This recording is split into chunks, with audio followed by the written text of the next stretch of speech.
¿Qué tal? Bienvenidos a esta serie de videos que pretenden abordar un concepto novedoso para la Universidad Juan Agustín Maza.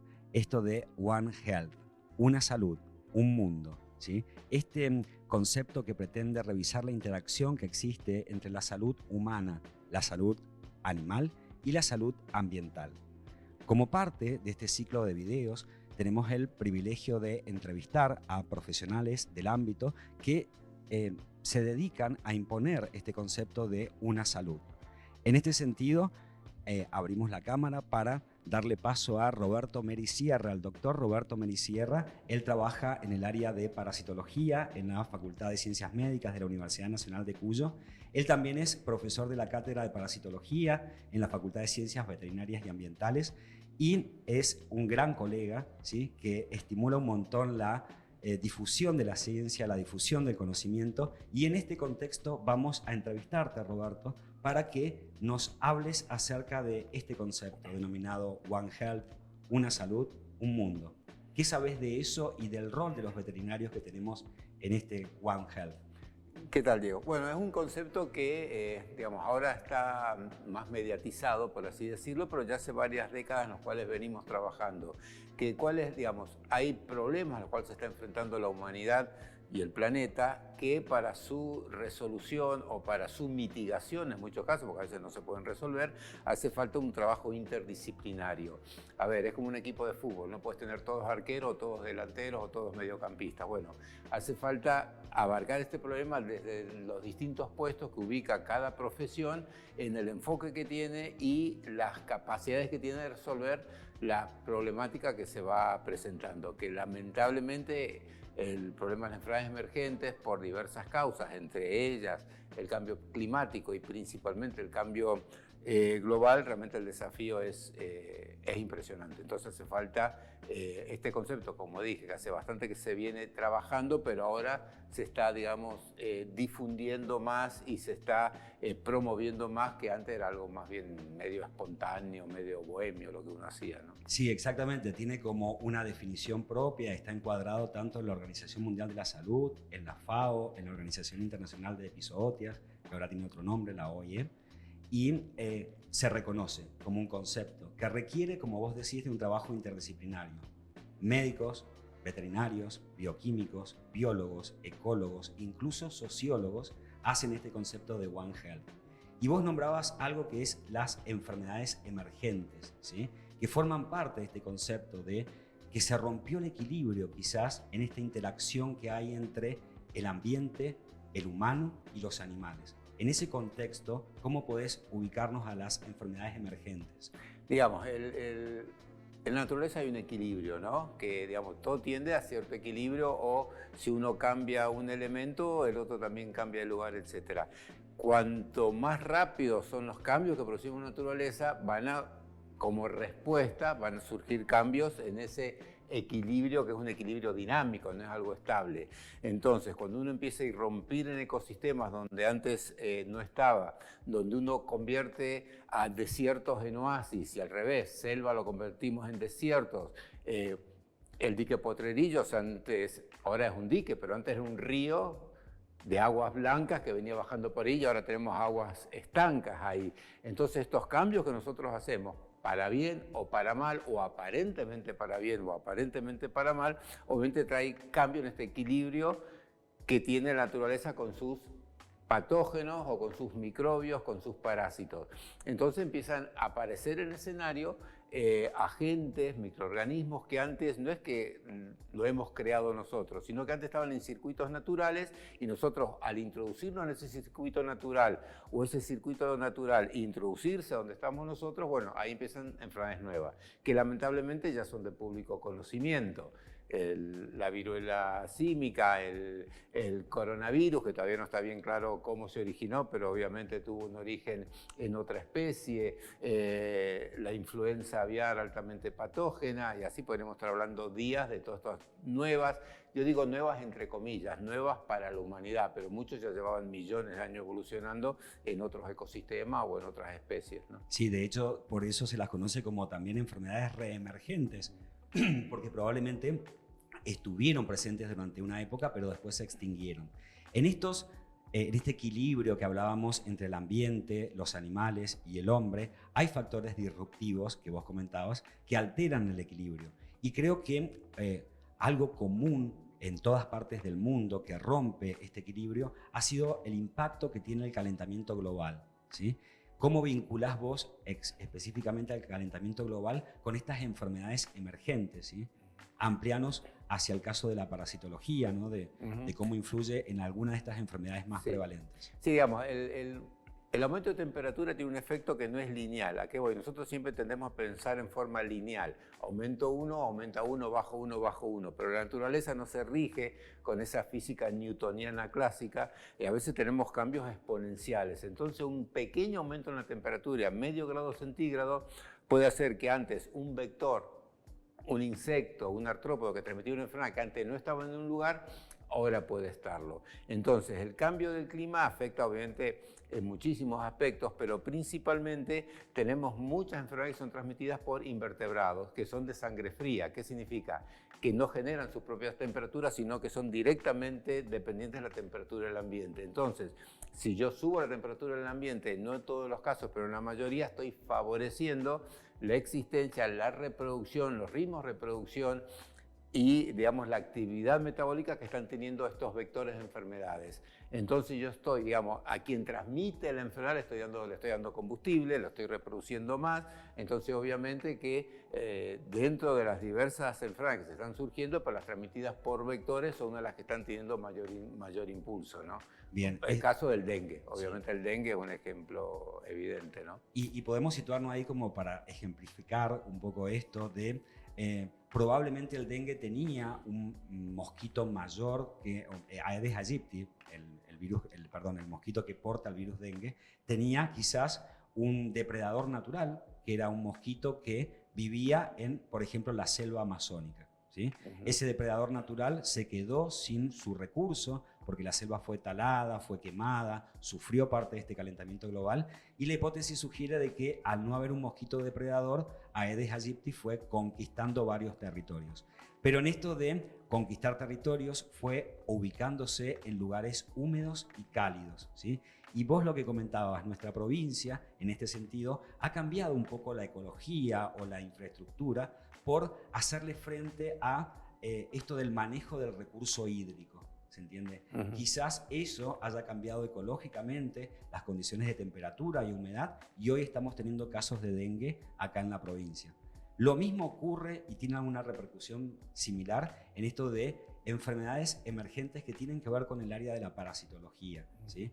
¿Algún ejemplo que pueda ejemplificar esta ruptura entre el ambiente y los vectores? Sí, a ver, digamos, algo que se está viendo, que incluso ya es de público conocimiento, es las garrapatas como vectores de enfermedades. Digamos, garrapatas han existido desde millones de años, pero los problemas que estoy teniendo con garrapatas ahora no son ni la sombra que los problemas que teníamos con las garrapatas hace 20 años. Van apareciendo nuevas enfermedades, están apareciendo a un ritmo tal que incluso van más rápido de lo que le podemos dar nombre. Si uno ve la lista de enfermedades transmitidas por garrapatas, es mucho que todavía no se sabe si es un patógeno nuevo esa enfermedad, si es uno más antiguo que ha mutado. Muchos todavía no tienen nombre. Está Rickettsia andeana, por decirte algo, que todavía están viendo a ver qué nombre y qué apellido lleva. Entonces, digamos, la enfermedad transmitida por garrapatas es un clarísimo ejemplo. ¿Por qué? Porque la garrapata, ser un animal de sangre fría, obviamente cualquier aumento de la temperatura lo favorece. Y el tema es que las medidas de control, cuando mencionaste los predadores, lamentablemente los insecticidas no son francotiradores, son bombas atómicas que matan todo, los buenos y los malos.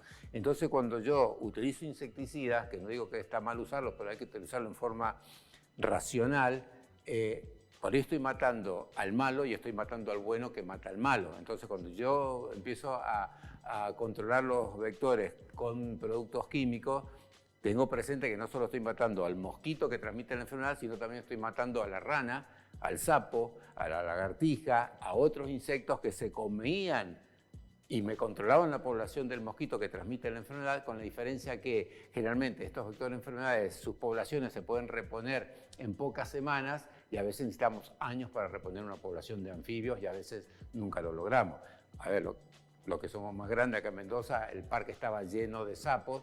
y ahora le regalo un Jack Daniels a quien encuentre un sapo en el parque. Okay. Literalmente. Sí, bueno, se abre la convocatoria entonces. Vamos a este concepto de la alteración del clima, la alteración de las condiciones ecológicas, predisponen a la aparición de estos vectores, como las garrapatas, que son arácnidos hematófagos. De alguna manera hay que imaginarse que es eso lo que, si encuentra un huésped apropiado, puede transmitir una enfermedad. Sí. Ese huésped pueden ser tanto animales domésticos, ¿sí? Sí. Nuestras mascotas, como también personas que puedan ser de alguna manera inoculados con la enfermedad que porta esta garrapata. Ajá. En ese sentido, ¿qué ejemplos locales o importantes a nivel mundial podés citar? Sí, a ver, particularmente lo que la garrapata antiguamente, hace unas décadas, eran una molestia, digamos. Era así, el perro tiene una garrapata, el animal tiene una garrapata. Hasta estético, simplemente. Pero en los últimos años la cantidad de enfermedades transmitidas por garrapata ha crecido en forma exponencial. Y la garrapata, contrariamente a lo que por ahí se cree, no es tan específica de hospedador. O sea, la garrapata es más específica de ambiente. ¿Qué significa? Que en este ambiente, por decir algo, hay una garrapata. Si estamos nosotros, se alimenta de nosotros. Si hay un perro, se alimenta de un perro. Si hay un pterodáctilo, se va a alimentar de un pterodáctilo. Dependen más del ambiente. Entonces, esto nos da la razón, o sea, la explicación por la cual la alteración del ambiente está llevando a alteraciones en las poblaciones de las garrapatas. Porque si el ambiente lo voy haciendo más favorable para la garrapata, llámese por calentamiento global, por ejemplo. O por el aumento en el número de huéspedes disponibles para que... Obviamente, entonces imagínate, antes por ahí la pobre garrapata tenía que esforzarse mucho más, ahora está en una ciudad que tiene restaurantes dando vueltas por todos lados, o sea, perros por todos lados, gente por todos lados. Entonces no es que la garrapata sea tan... específica del animal, sino específica del ambiente. ¿Y esto qué significa? Que puede llegar a alimentarse de distintas especies y transmitir enfermedades entre distintas especies. Y eso le da un valor agregado como emisor de patógenos nuevos, por así decirlo, ¿no? Entiendo. Y hay una enfermedad que se denomina enfermedad de Lyme, de Lyme, sí.